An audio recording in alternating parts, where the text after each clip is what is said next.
Hello, and welcome to Slash and Fuck, a stupid, sexy D&D audio drama. As the title suggests, we are a mature podcast and deal with adult themes and content. If you're still here, I want to thank you for continuing this journey with us, and we hope you enjoy your stay. So, without further ado, let us again slip into something a little more comfortable.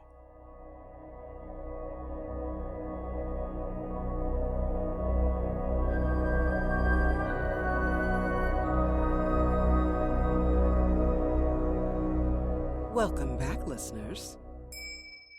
After parting ways with the guide appointed by Commander Core 3 days earlier, Astris and Thea arrive at a three-way intersection in the depths of the underground tunnel network. The dark gray tunnels slope downward, barely wide enough for two people to walk next to each other. Thea's attendants are spread out around them to offer the only source of light in the otherwise pitch-dark corners. Oh, good! A fork in the road. Fuck! I feel like I'm marching myself straight into my own crypt. I hate it down here. I miss the sky. I wish the guide was still here. From here, all three passages look the same. Honestly, makes me miss the slime tunnels. At least they weren't covered in cobwebs. I keep catching strands with my face. Gross. Thanks for walking first, Astris. You walked into the first one and screeched so loud I couldn't hear right for half a day. And I apologized as soon as you could hear again, King Floof. It's not my fault. It startled me. Spiders freak me out. Something about the spindly legs. As much as we may not like it, if it's getting this creepy, we're probably on the right path. Yay! Before Thea can even finish her sass, the tunnel around them rumbles and shakes. Dust and small bits of rock rain from the ceiling. Thea's attendants flit back into the bag on her waist, leaving them in darkness. Astris has her shield out and covers Thea in an instant. Thea, are you okay? I'm fine. Oh, not even dusty thanks to you. Oh, but we clearly can't wait much longer. My ladies, your light again, if you would. Astris, draw the circle around us. I'll start reaching out to the ley lines again. Thea's attendants flit back out of her bag, bringing light back to their small section of tunnel. They playfully and mockingly pantomime Thea and Astris as they prepare their small ritual. Astris quickly drags her mace through the dust on the dirt-stone floor in a circle around her and Thea. I think I feel one. Hold my hands, Astris. As Thea and Astris clasp hands, they feel a tugging sensation, like a line directly from their navel to the source. They feel another distant rumble, as if confirming their search. The middle one. I don't remember it shaking quite so much down here. That was the third disruption today. Hours pass as they continue down the increasingly meandering path. The sides of the walls have become less stone and more web, almost like the tunnel has padded walls. Thea's arms and tail are pulled in close to avoid touching it. If I have to spend another day in this tunnel, I'm gonna lose my mind. That wasn't me. That one felt like it was in front of us and closer. Are you both sure you picked the right way? You know, of all of us, you're the only one who's been to the ribbon. You should be helping us. Well, it's not like I came this way. And a lot has happened in the over a decade since I was last down here. Don't you swish your tail at me, little guy. Hey, guys, quiet, please. I think I hear something. Thea and Kinkfloof stop talking immediately and listen closely along with Astris. In the distance in front of them, they can hear panicked cries and the clatter of armored feet. Do we think that's Covenant? I don't know, but they don't sound happy. Maybe we should go back to the fork. But the magic said this way. The smallest pinprick of light ahead of them, followed by the growing sounds of frantic shouts and boots on stone, Astris and Thea take off running back down the tunnel to the fork. I'm sure we don't want to meet what's chasing them. I fucking hate running! I know, Thea, but we can catch our breath once we're in a different tunnel. The frantic shouting and clanging of armor drives them on even as their lungs start to burn. Astris suddenly stops short, causing Thea to run into her. There's a wall here now. That wasn't here before. What? Is it possible we went the wrong way? I don't see how. We followed the only path there was. I know it. Not to panic, anybody, but the frantic mob is getting closer. The tunnel around them shakes violently as more dust and debris fill the air, making it harder to breathe. Thea's attendants are startled back into the bag on her waist, leaving them in the dark again. But there is a soft blue glow coming from the webbing on the wall next to them. They watch as the webbing parts and a silvery stone face with bright green glittering eyes pokes out. Oh shit! You two aren't supposed to be down here. Quickly, this way, now! Thea and Astris don't have time to argue. They dive through the webbing and into the secret side passage.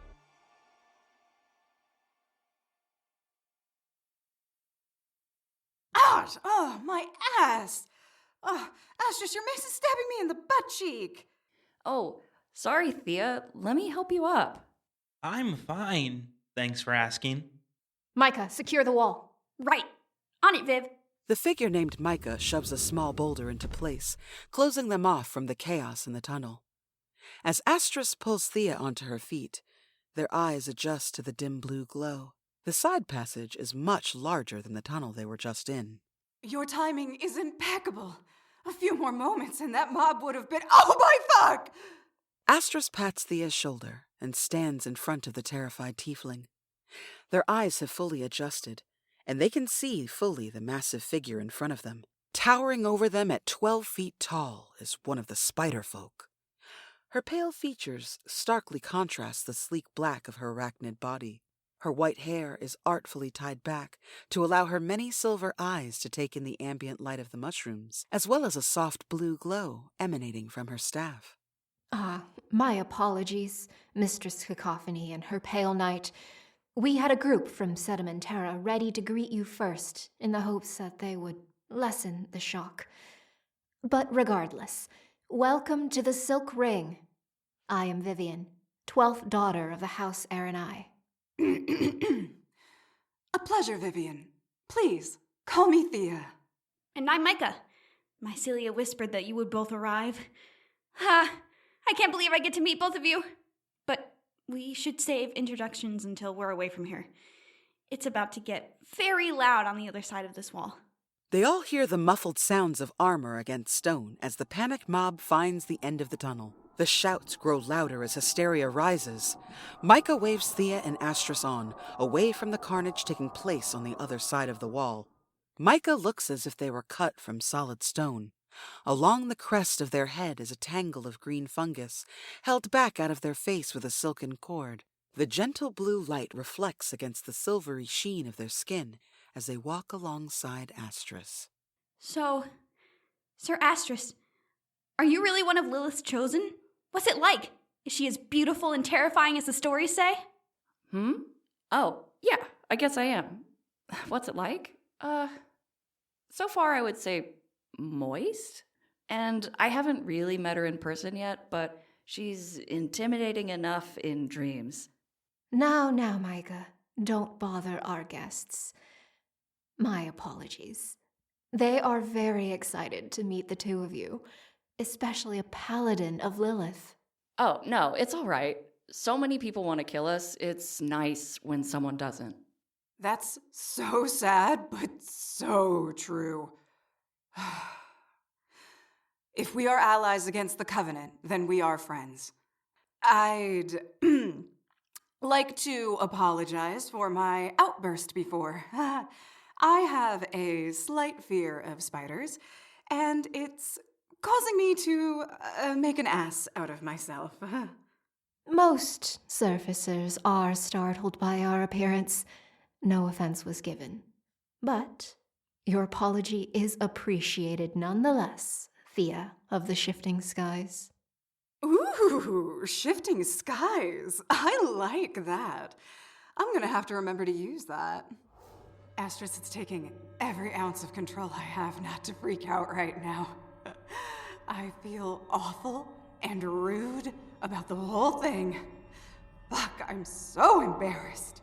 I didn't know you were so skittish around spiders, Thea. It's kind of cute. How very dare you, Astris, mocking me in my moment of need. This could cause an international incident if I'm not careful. I think you're okay, Thea. I know, but it's wildly embarrassing. The spiders on the surface don't get hurt feelings when I yelp at the sight of them. Wait, or do they? Shit. Don't beat yourself up, Thea. You'll get used to it. You're just jumpy because it's new and you hate being underground. I'm sure before long you won't even notice.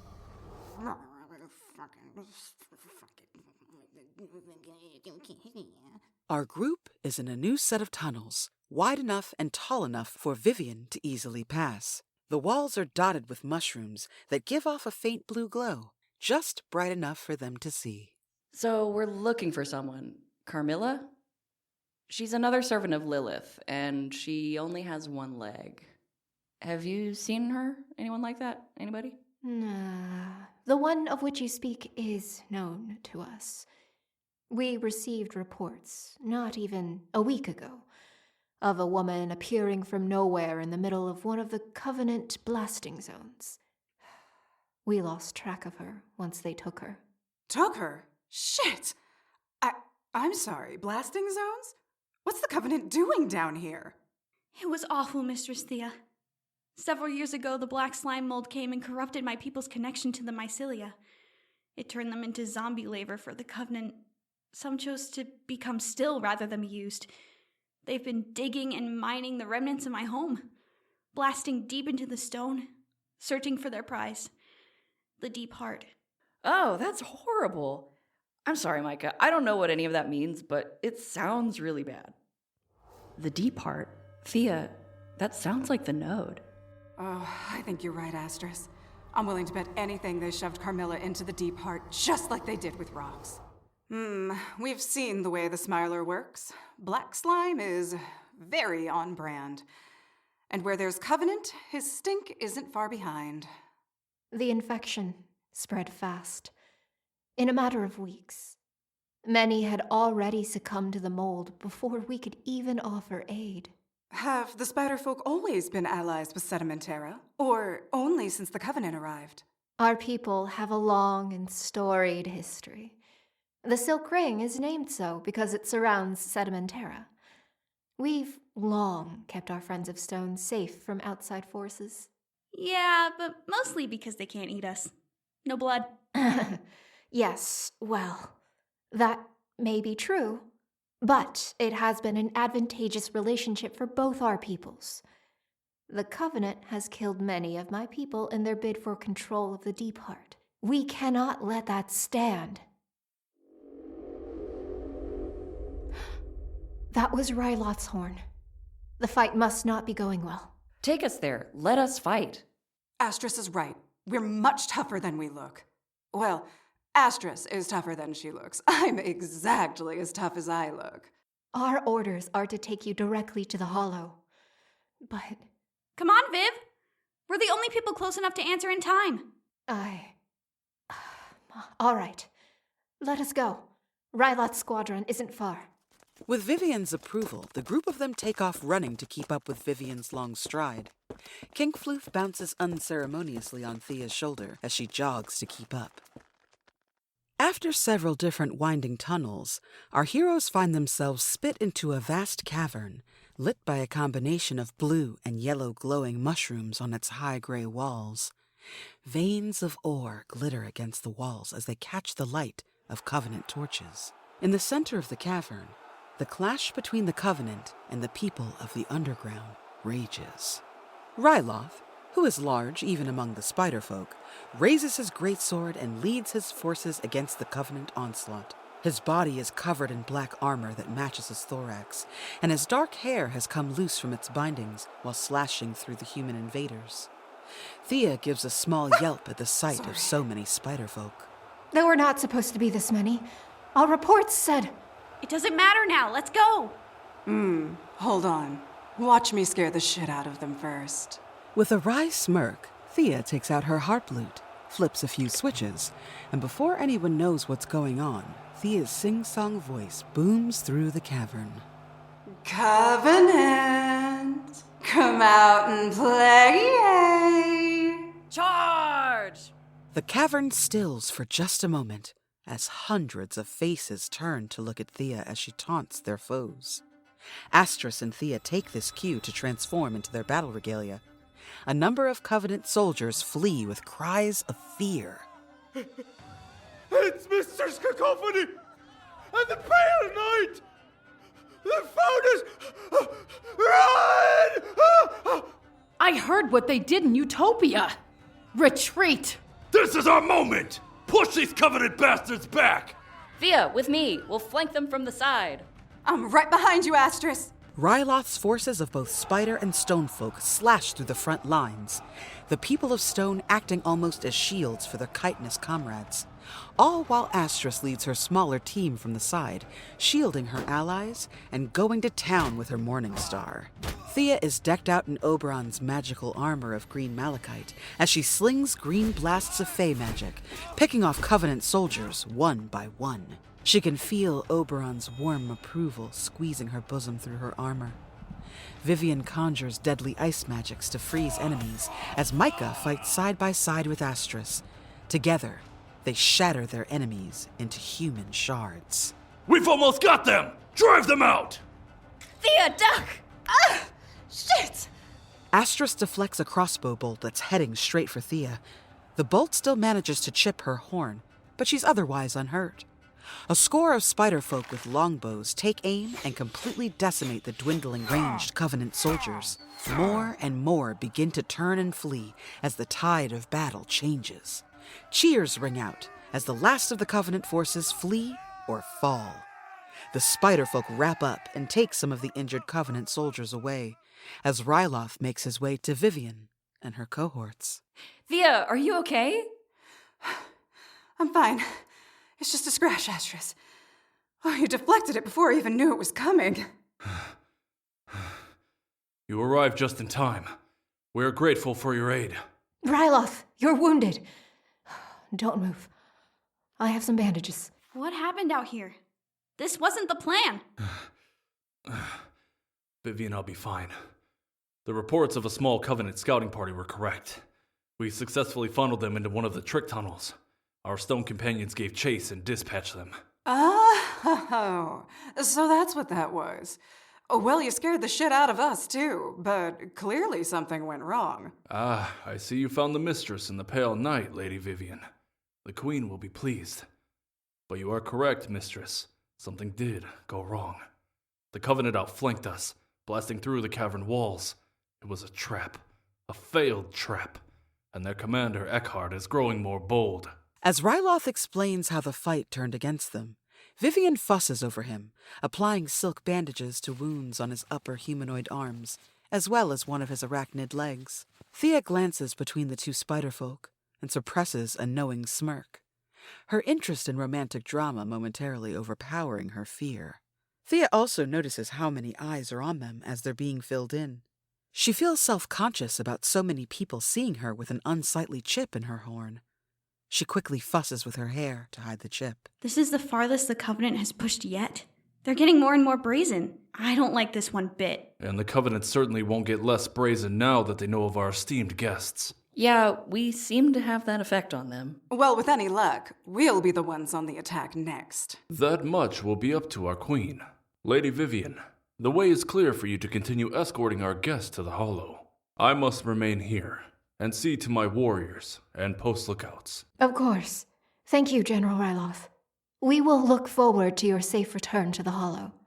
Lady Thea, Sir Astris, this way, please. It's not too much further. Will there be food at this hollow? Oh, there you are, little buddy. I was wondering where you got off to. Always disappearing before a battle and reappearing right as it ends. I can't blame you. Take me with you. I was keeping an eye on you too, as always. It didn't seem like you needed my help. It's more important to us that you stay safe, King Floof. We'll make sure you have a full belly tonight. I'll scout ahead to make sure it's clear. Vivian nods her head as Micah sprints off ahead. Thea and Astris follow Vivian as she shepherds them into the hollow.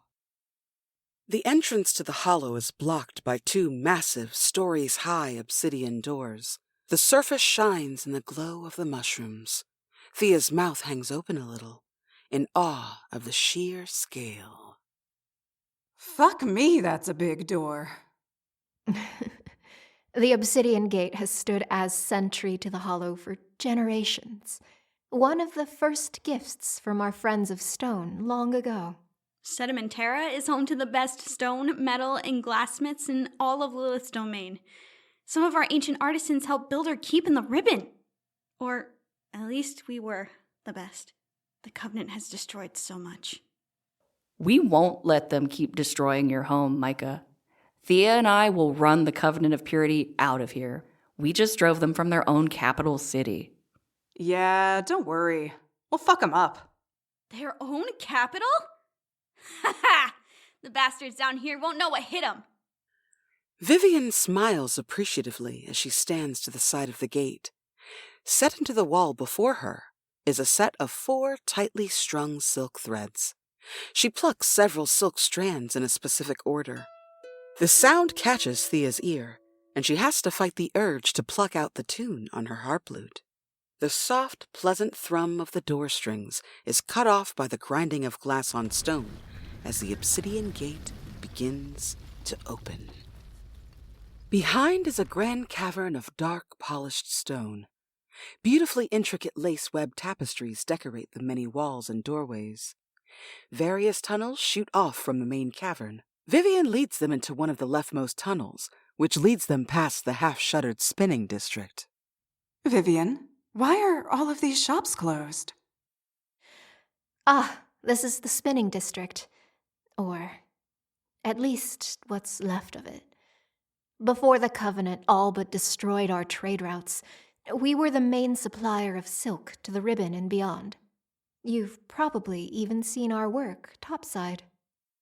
I've had the luxury of wearing silks topside, though nothing I have ever seen or worn has had this thread count or quality.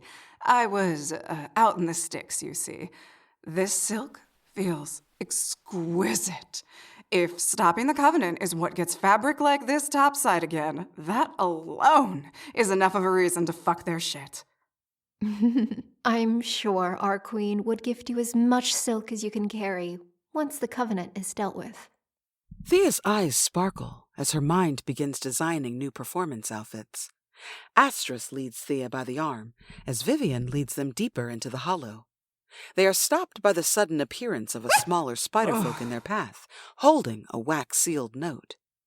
Vivian takes the note and reads the contents. Ah, Lady Vivian, the Queen's Council requires your immediate presence.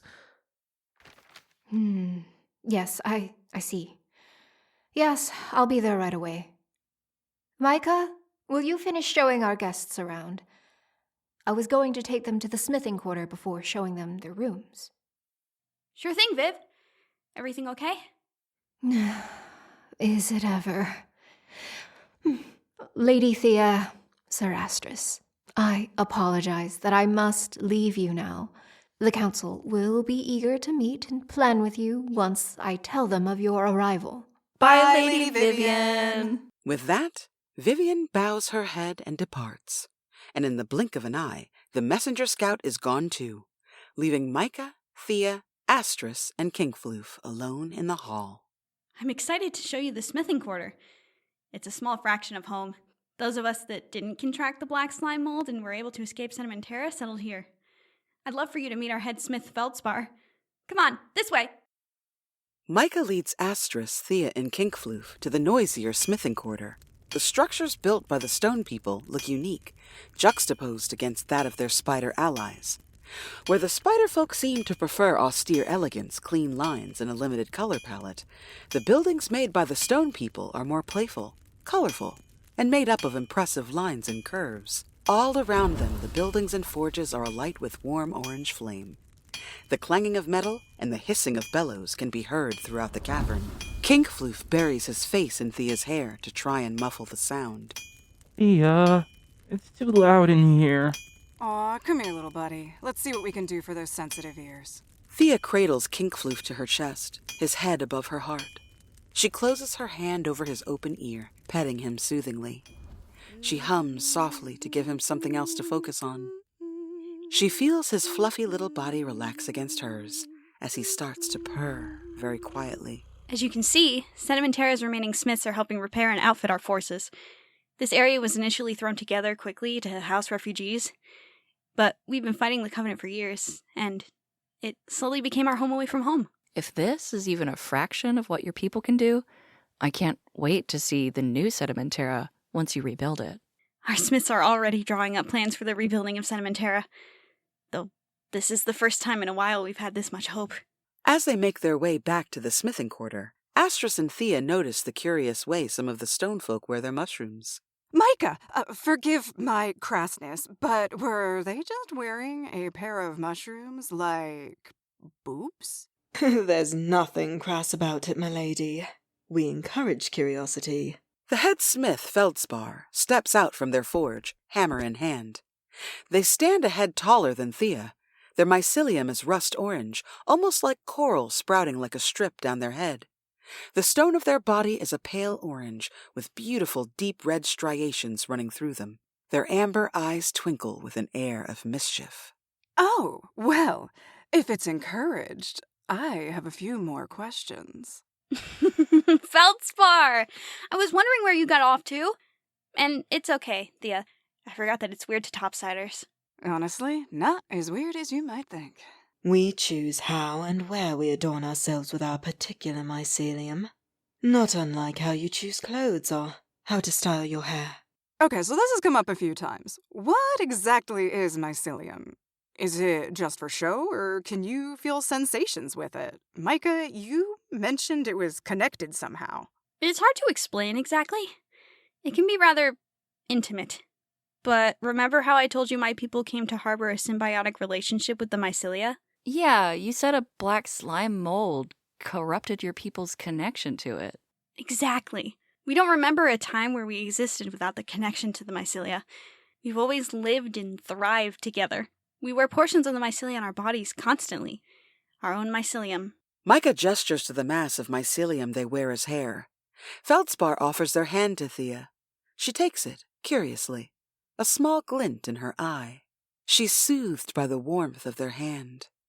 To avoid being dropped, Kinkfloof unceremoniously jumps to the pack on Astris's back and crawls inside to try to nap. It lets us feel each other.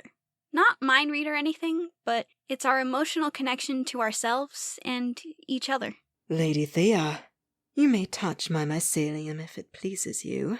Oh, it pleases me, Highsmith Feldspar. Trust me. Feldspar cups her hand to their cheek, as Thea's fingers gingerly move upwards to caress the base of the mycelium. It's warmer than she expected. The slender rust-orange stalks smooth and soft. I feel something. It's deep and layered. I can't feel all of it. It's like rapids on a river. You can see the water's surface and hear it running, but its depths are a mystery. It feels strong under there, like it could sweep you away. You felt the caress of the mycelia, Lady Thea. Through your touch, I could feel impressions of you as well. I could feel your song. It's beautiful. Feldspar kisses the top of Thea's hand respectfully, amber eyes shining down on her with open affection. Thea is nothing but coy smiles and meaningful glances as she and Feldspar flirt. Finally, someone is giving her the attention she deserves. The building's sexual tension goes ignored by Astris and Micah as they continue the discussion. So the black slime is interfering with that connection. The feeling Thea just described, it sounded beautiful. Micah, I'm so sorry the Covenant is using it against your people. Not only that, it's messing with their emotions, making them think they want to serve the Covenant. It makes them destroy and strip mine their own homes. And the Covenant barely has to lift a finger. Typical. Some of our people chose to be still before they lost themselves to the Covenant. They chose to burn away their mycelium and become inert. That's awful. I'm so sorry. I can't say I don't understand, though. I've seen the Covenant's plans for me. Makes me wonder if I'd rather do the same thing before they get me. Thea, don't say that. I won't let them get you. They shouldn't have even been able to chip your horn like that. I'm sorry. Does it hurt? Oh, Astris, that bolt would have hit me square in the eye if you hadn't knocked it with your shield. You, as always, saved my life. Don't worry, it doesn't hurt. It's just unsightly, which is almost worse. If I may, Mistress Thea, I see you already have gold inlaid on your horns. It's very beautiful, and it would be my honor to mend your horn and add but a little to the beauty before me. In my short time here, I've heard great tales of your people's stone, glass, and metalsmithing techniques. I'd love a first-hand demonstration, Master Smith.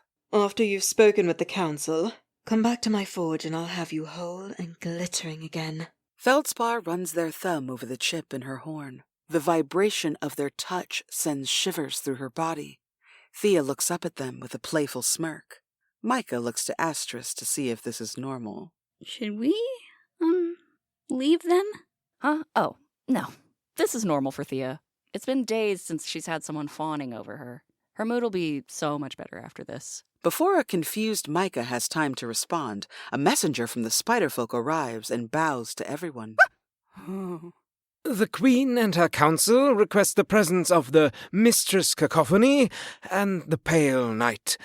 If you will follow me, please. Astris and Micah give a nod and follow while Thea has to pull herself away from Feldspar.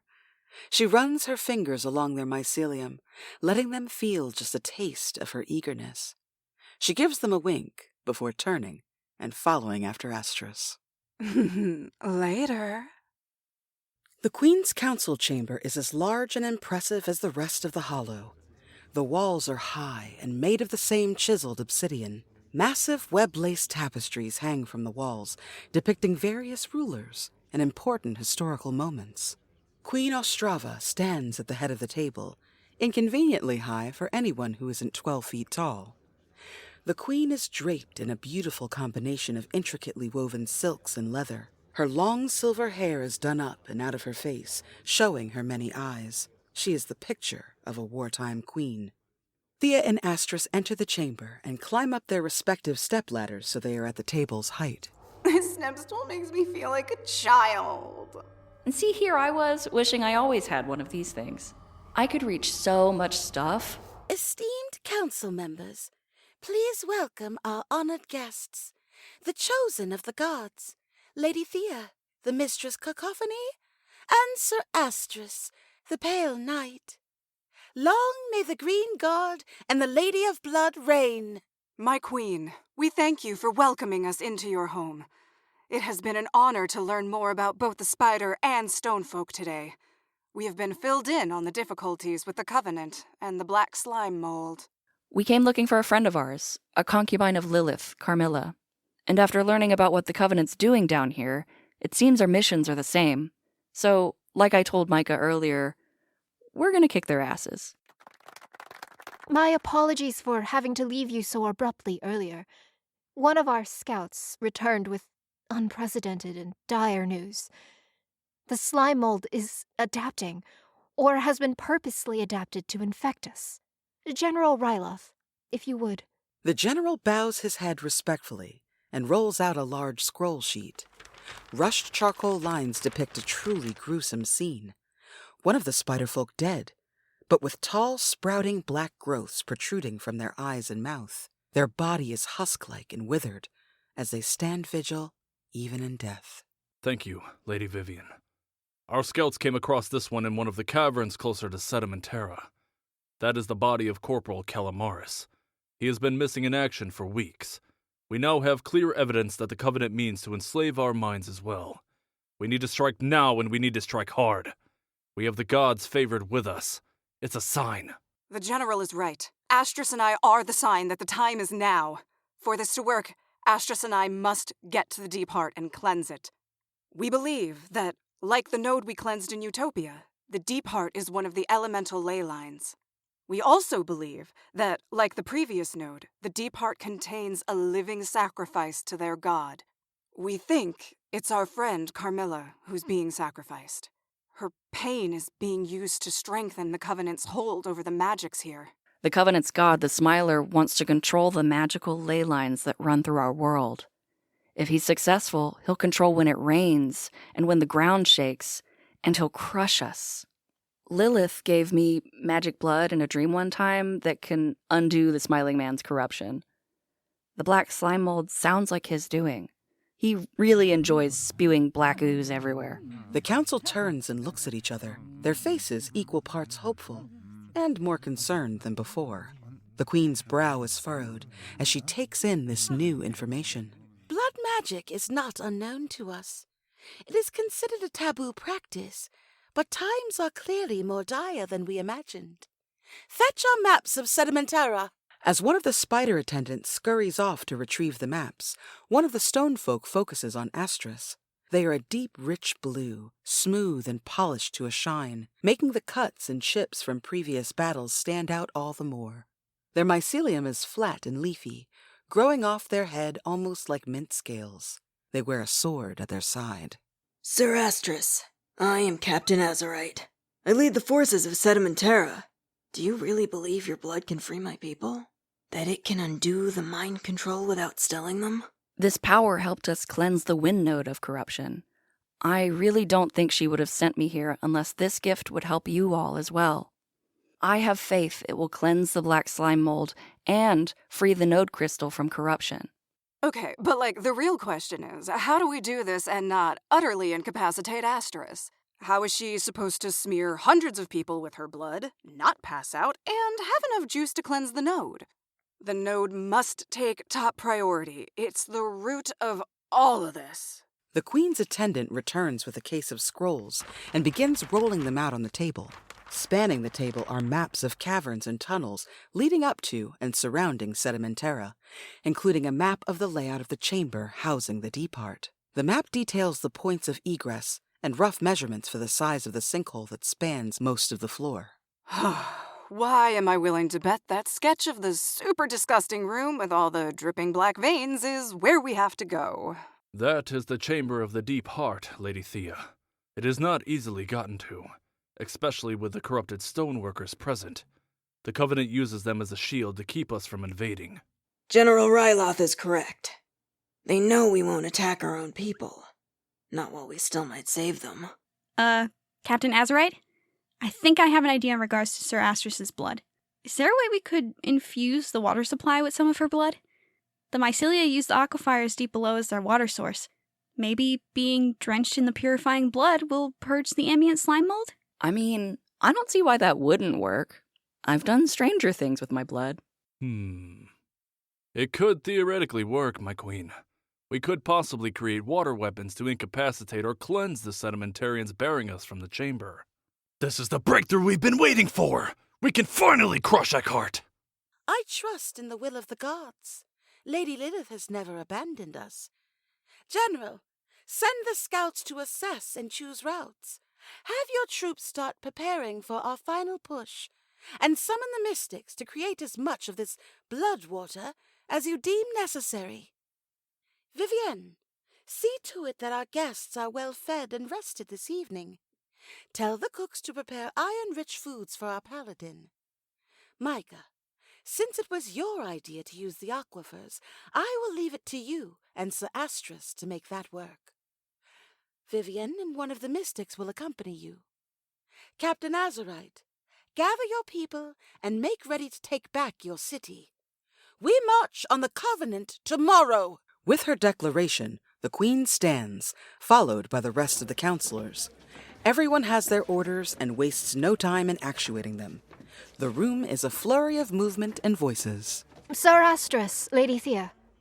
If you would follow me, I'll show you to your sleeping quarters and have meals brought to you. Did somebody say food? No, she said meals, but I suppose that's close enough. I was wondering where you got off to, little guy.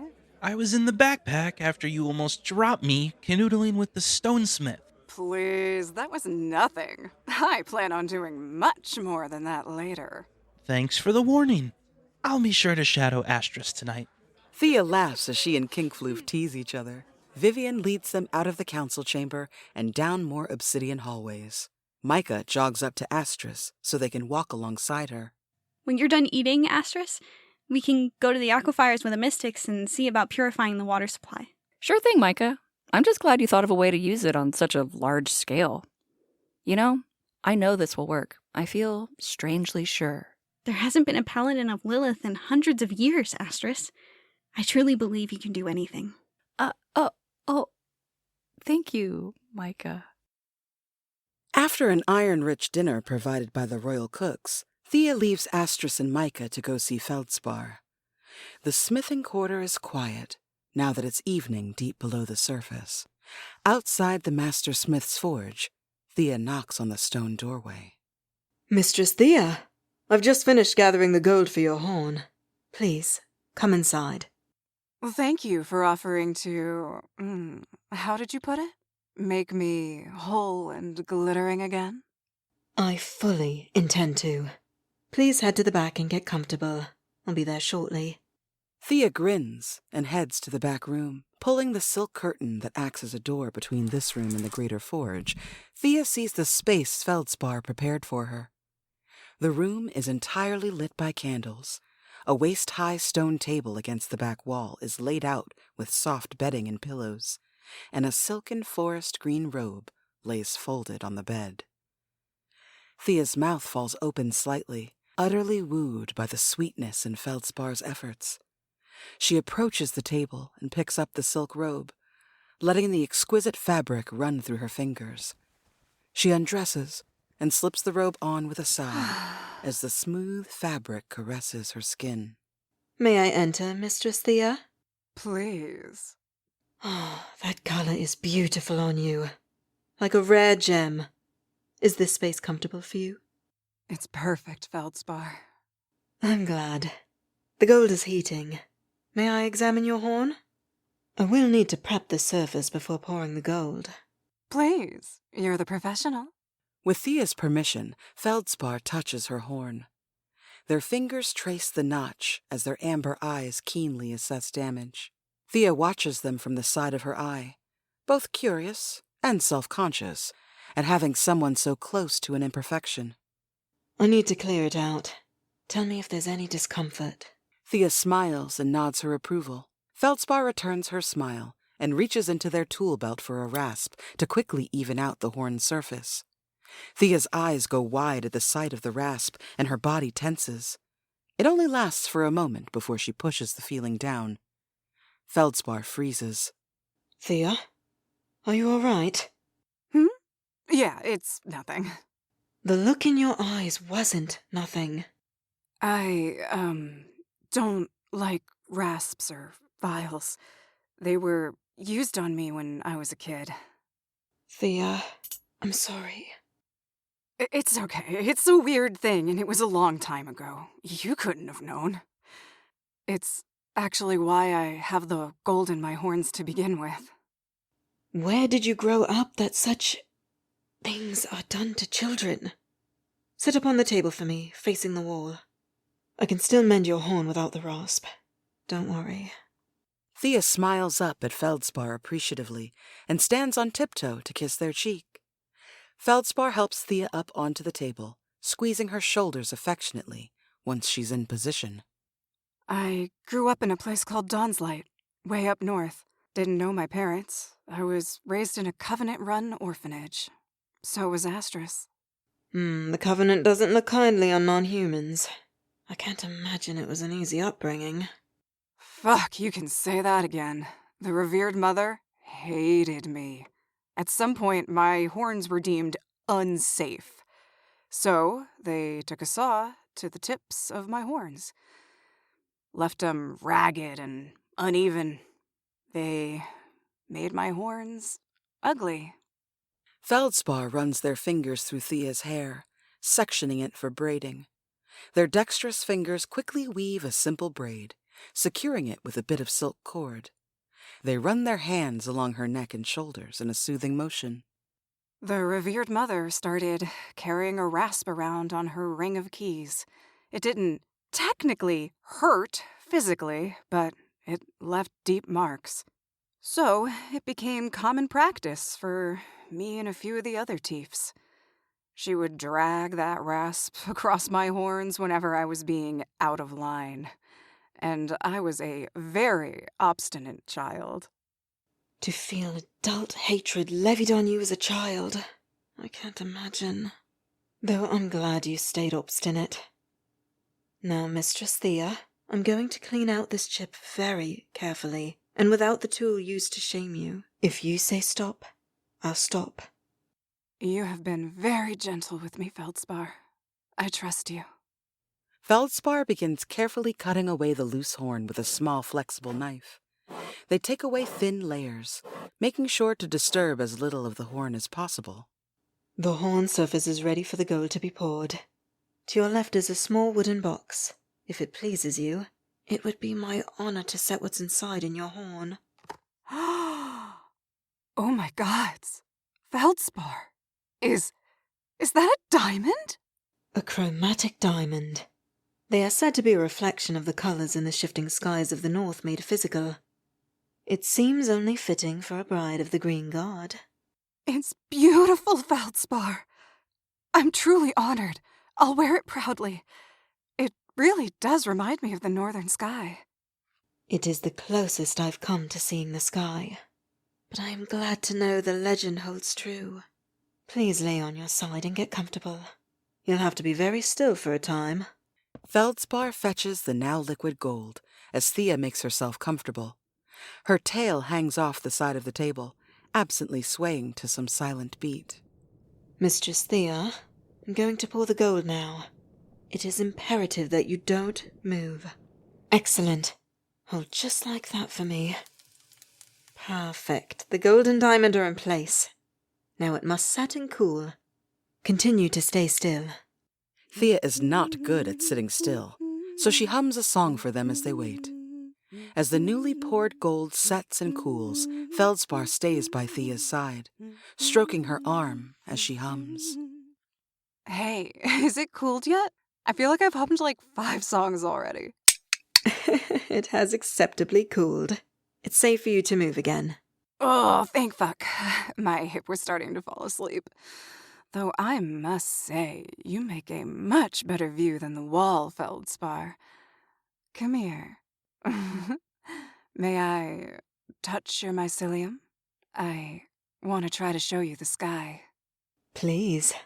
To see the sky would be a wondrous thing, Mistress Thea. Thea snakes her fingers through the stalks of mycelium as she presses her forehead to Feldspar's. She feels the strong current of the mycelia lapping at the edges of her mind. She holds the image of the northern sky in her mind and lets the current flow through her. She visualizes how the colors travel the sky in gentle undulations of blues, greens, and purples. The way it looks at dawn, day, and dusk.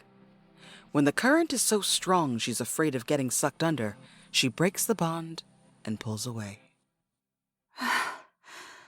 Did it work? Could you see it? Mistress Thea, I cannot express the gift you have given me in the mycelia. The sky you come from is beyond anything I've ever seen. I will cherish the memories you have shown me. I'm glad. I wasn't sure I could get it to come across. I had to focus really hard not to get swept away in the current. Maybe when Astris and I have driven the Covenant from our world, I can come back for you and we can go see the sky in person. That is a future we can both look forward to. But for now, the present is very distracting and very soft. No more talking, then. Thea kisses Feldspar as they wrap their arms around her, pulling her against them. Their smooth stone hands run over her soft curves. Mistress Thea, I have something I'd like to show you. Feldspar pulls open a drawer in the cabinet next to the table, revealing a collection of variously shaped mushrooms. Some in the shape of breasts and vulvas, some more akin to rather plump bottoms, and a whole row of a more phallic nature. Do you have a preference? I mean, let's try all of them. While Thea is off experiencing the depths of the mycelia, Astris, Micah, and Kingfloof are led by Vivian and one of the mystics to the sacred aquifer. The aquifer cavern has lower ceilings than anywhere else Astris has seen in the Hollow. The mystics must duck to proceed. It's dim. The only light source, the intermittent soft glow of the mushrooms. The cavern is filled with large pools of water, reaching as far back into the darkness as anyone can see. This is the aquifer that has sustained our peoples for longer than current memory. It is a sacred place. Oh, don't worry. I won't break it. Thank you for leading us here. That we might try to free my people. We appreciate your time. There's probably no fish in those pools. Your pet is not to touch the pools, Sir Astris. I'm sorry. Pet? Don't worry. He won't disturb the pools, but he's not my pet. He's my friend. Of course, Sir Astris. Our apologies. Thank you, Astris. Do you need our help with any part of the ritual? Oh, no. I mostly just bleed on stuff and concentrate really hard, so I'll get started. The mystics stand on either side of a kneeling Astris, preparing to add their magic to hers. Astris breathes deep to ground herself before she cups her hand and squeezes her blood into the pool. Let me know if you start to feel dizzy, Astris. Micah puts their hand on Astris's shoulder. She continues to squeeze the blood from her hand. Astris has her eyes shut as she concentrates, silently murmuring to herself. As the drops of her blood ripple through the water, soft whispers echo from the far darkness. You are close. So very close, my daughter. Lady Lilith. We serve the Lady of Chains. That was really the voice of the lady. Astris is deep in concentration, her mouth still silently muttering. The mystic weaves complicated hand gestures as she conducts the blood through the water. The cavern goes completely dark like a shockwave before the light returns to its normal faint mushroom glow. Astris groans and lists to her side before Micah catches her. Astris, are you okay? Did it work? You heard the voice of Lilith, Astris. It was incredible. I've never felt so close to her. Oh, well that's good. She's usually pretty quiet, so if she spoke, that's probably a good thing. I kind of blacked out there for a minute, so I missed it. Sir Astris, daughter chosen of Lilith, please, let me tend to your wound. Oh, thanks for that, Vivian. I'm just glad it seems to have worked. Vivian heals Astris's bleeding hand and wraps it in a silk bandage. Micah helps Astris to her feet, slinging her arm over their shoulders. Let's get you back to your room. I'll have some snacks brought up to you. You'll probably need it after this. Now that is a sound idea. You can't sleep on an empty stomach, Astris. Yeah, that's a good idea. Tomorrow is gonna be such a long day.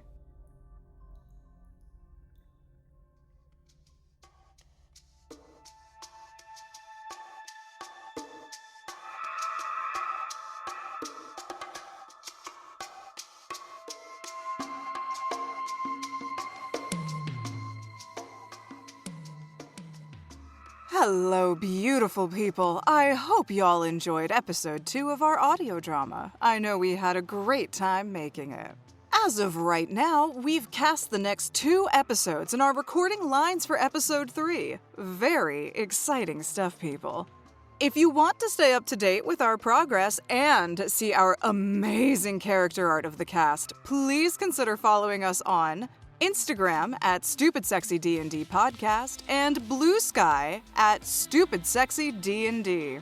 But before we go, I want to shout out our amazing voice actors for bringing this show to life. Aiden Wegerson as Kingfloof, Amber Churning as Lilith, Ariel Sky, yours truly, as Thea, Brianna Lee as Micah, Bastion Boda as Messenger and Covenant Soldier 1, Cameron Alexis as Feldspar and Captain Azurite, Candace McAfee as the DM and Queen Ostrava, Crit as Astris, as always, Holly Linden as Mystic and Covenant Soldier 2, Sean Cooper as General Ryloth, and Sophia Chung as Vivian.